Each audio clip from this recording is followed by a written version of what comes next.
जनान जय सदानंद जी।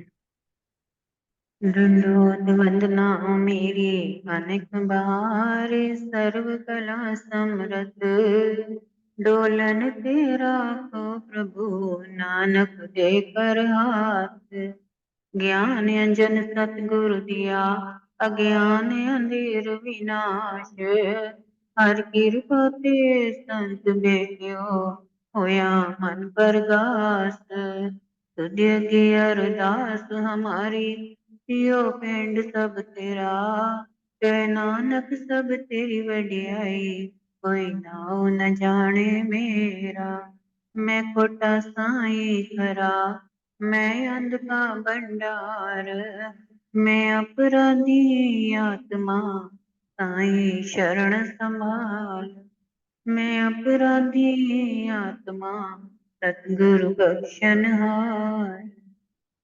सौभाग्यशाली गुरुमुख सज्जन मंडली अपनी समस्त चित्त वृत्तियों को एकाग्र करते हुए अपना ध्यान अपने मन मंदिर में श्री परमहंसों की ओर लगाते हुए श्रद्धा प्रेम सहित मीठे स्वर में बोली जयकारा बोल मेरे श्री गुरु महाराज की जय। जय।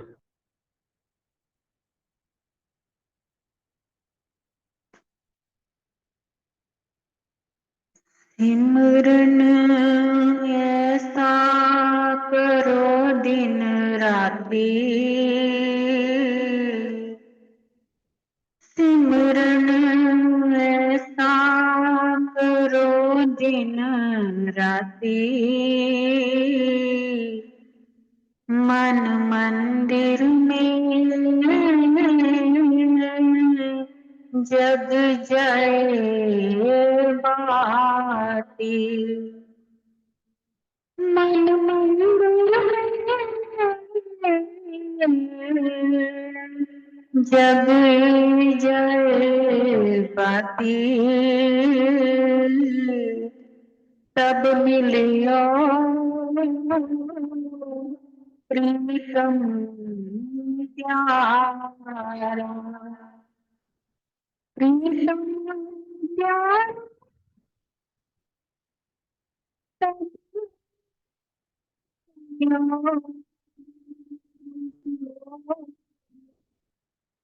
होवे सुंदर दर्शन नजारा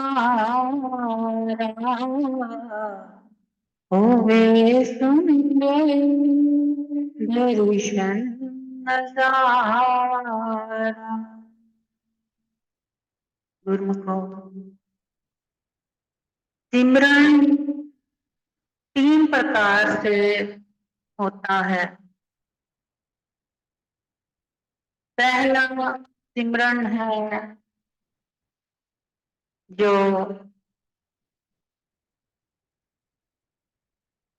मन का सिमरन। पहला सिमरन मन का है, दूसरा वाचा है और तीसरा कर्मा है। इसका मतलब कि जो मनसा है वो मन से जो करता है सिमरन, और फिर जो वाचा है यानी वचनों से जो करता है,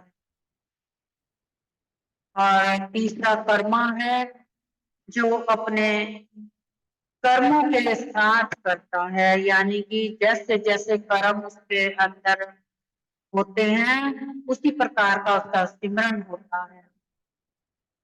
अब देखा जाए तो इन तीनों में से कौन से सिमरन की महत्वता है?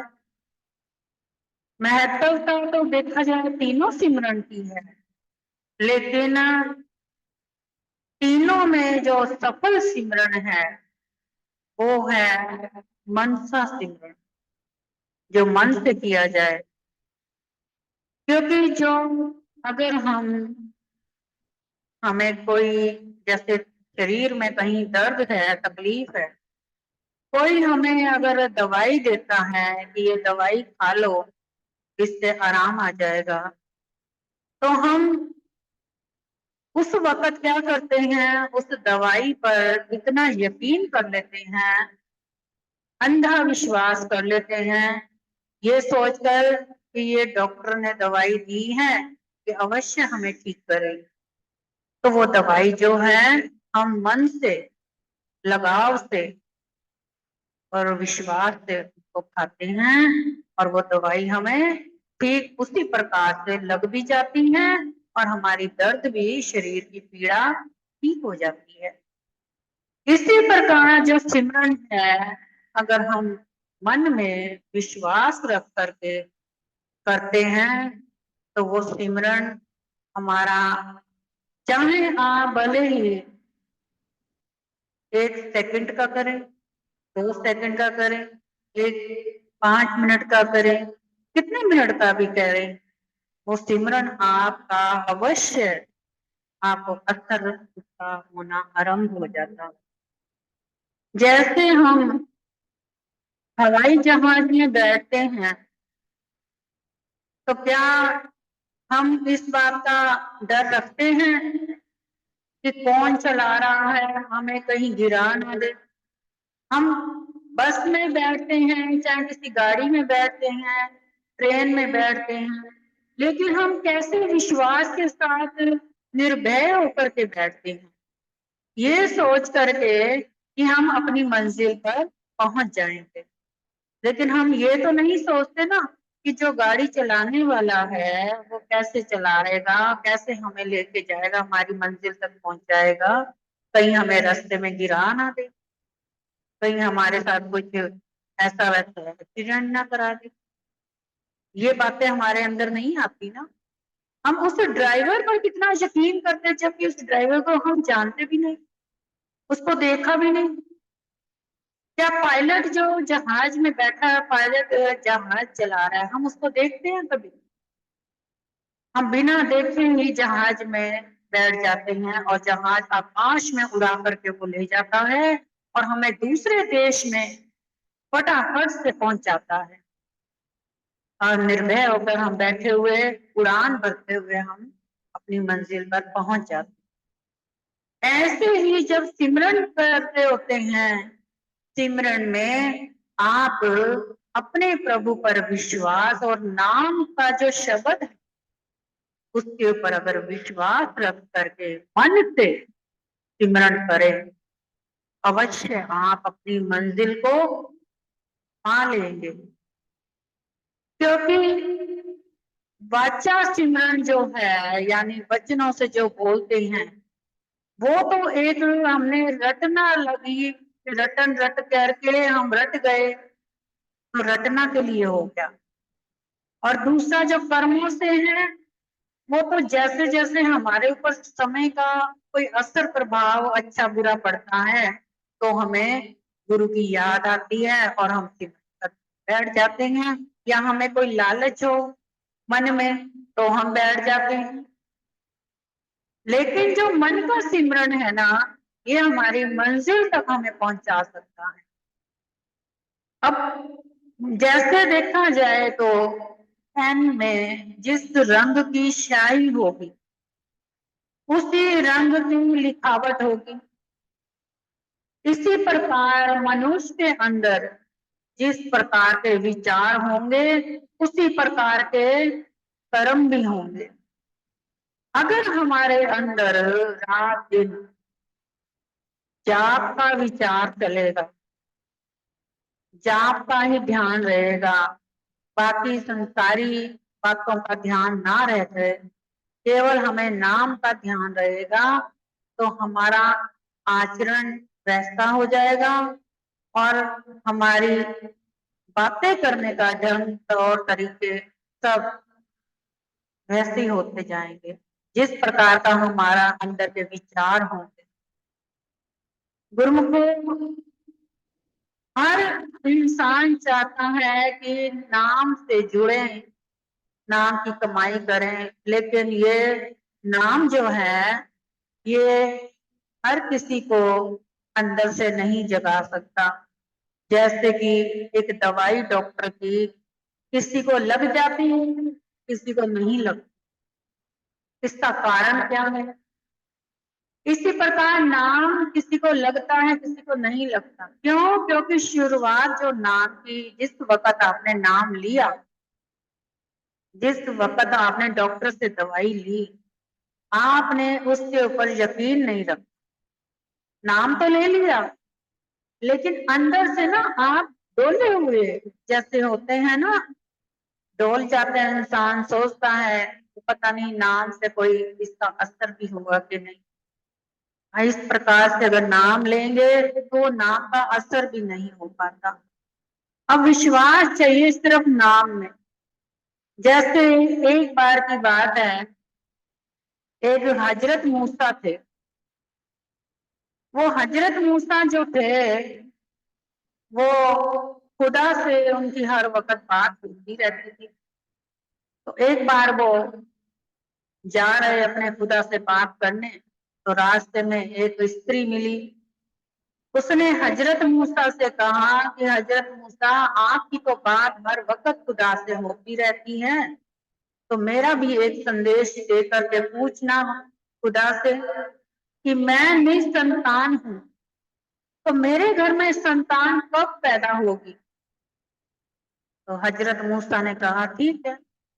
अब जब हजरत मूसा खुदा से बात करने पहुंचे, तो हजरत मूसा ने उस स्त्री का संदेश भी दिया। तो खुदा ने कहा कि उसको कहना कि तेरे भाग्य में संतान का कोई सुख नहीं है। अब वो स्त्री को जब ये संदेश मिला तो दहाड़े मार मार के रोने लगी। इतने में उसको किसी फकीर की आवाज आई, जो बहुत ही गहराई से नाम को सिमरन कर रहा था। नाम की शक्ति गुरुमुखो जैसे इस प्रकार से है कि नाम की शक्ति अंदर से शब्दों को सच करके निकालती है जुबान से, जिसके अंदर नाम की शक्ति हो।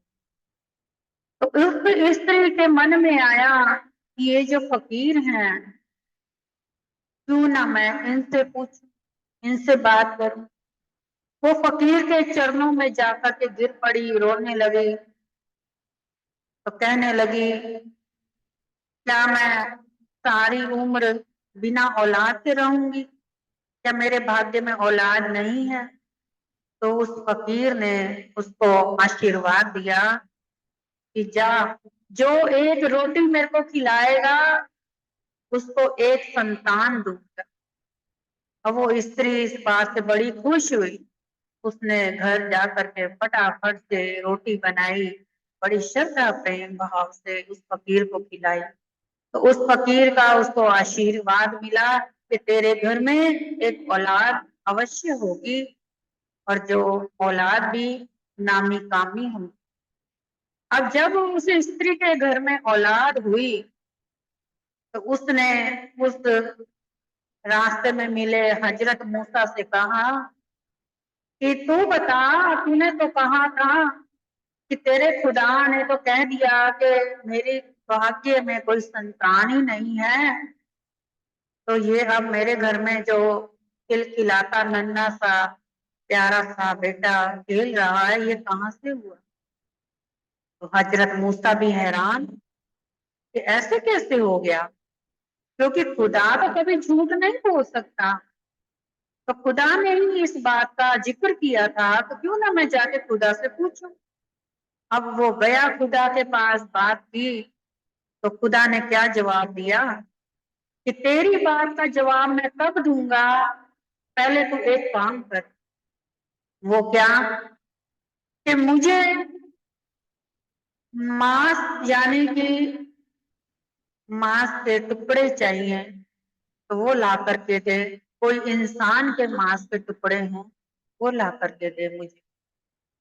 अब वो गया, इधर उधर देखा, जंगल में भटका, कहीं भी उसको इस प्रकार से मांस के टुकड़े नहीं मिले। रोने लगा। इतने में वही फकीर वहां से निकल रहे थे। उन्होंने देखा रोते हुए को, हजरत को। तो हजरत मूसा से पूछा, अरे तुम यहाँ पे क्यों रो रहे हो? तो उसने बताया कि ऐसे ऐसे खुदा ने मेरे से मांस के टुकड़े मांगे हैं, मैं कहाँ से लाके। तो उस फकीर ने कहा, ले इतनी सी बात। कहता है वो भी इंसान के चाहिए। कहते लो, ये तो उसमें कोई बड़ी बात ही नहीं। अब उस फकीर ने क्या किया, उससे पूछा कि चक्कू है। कहता है हाँ है, चक्कू लेके तो मैं कब से घूम रहा हूँ, कोई मिले तो मैं मांस के टुकड़े काट के लेके जाऊं। तो फकीर ने कहा वो चक्कू मेरे हवाले कर। उसने दिया। अब उस फकीर ने अपनी पहले तो टांग में से एक टुकड़ा काटा, फिर एक हाथ में से काटा, फिर अपने पेट से काटा, फिर अपने पीछे कमर से काटा, उसने मुंह से माथे से काटा। ऐसे कई टुकड़े काट काट के उसने दिए। अब वो हजरत मूसा अपने खुदा के पास जब लेकर के गया, तो उसका खुदा ने कहा कि यही तेरी बात का जवाब है। मतलब कि वो जो फकीर है, वो इतना अंदर से नाम से जुड़ करके मेरा अपना बन चुका है कि अगर मैं एक इशारा करूं तो वो झट से इशारे के तौर पर वो अपनी सेवा में हाजिर हो जाता है। और जो ऐसा अगर कोई फकीर होगा नामी कामी, तो भला मैं उसके दिए हुए आशीर्वाद को कैसे ठुकरा सकता हूँ। इसलिए कहते हैं कि जितने नाम की कमाई करेंगे, उतने ही हम अपने प्रभु के नजदीकी पाएंगे, और जितने हम नजदीकी पाएंगे, हमारे मुख से निकले हुए वाक जो हैं वो सत्य होते जाएंगे। नाम से ही हमारी जुबान पवित्र होती है, हमारा आत्मविश्वास जागता है, हमारे अंदर ज्योति जगती है, और उस ज्योति के प्रकाश में खुदा जो है विराजमान नजर आता है। और जहाँ खुदा विराजमान हो जाए, तो वहां से जो जीव कुछ भी बोलेगा, उसकी अवश्य वो बात पूरी हो। गुरुमुखो, ये है हमारे नाम की कमाई का असर प्रभाव, कि नाम की शक्ति कितनी है। ऐसे ही हम अपने जीवन को अगर नाम द्वारा बना लें, सुबह के 3 बजे से लेकर 6 बजे तक का जो अमृत वेला होता है, एक परिवार था जिसके घर में बहुत ही गरीबी दरिद्रता थी, बहुत परेशान था।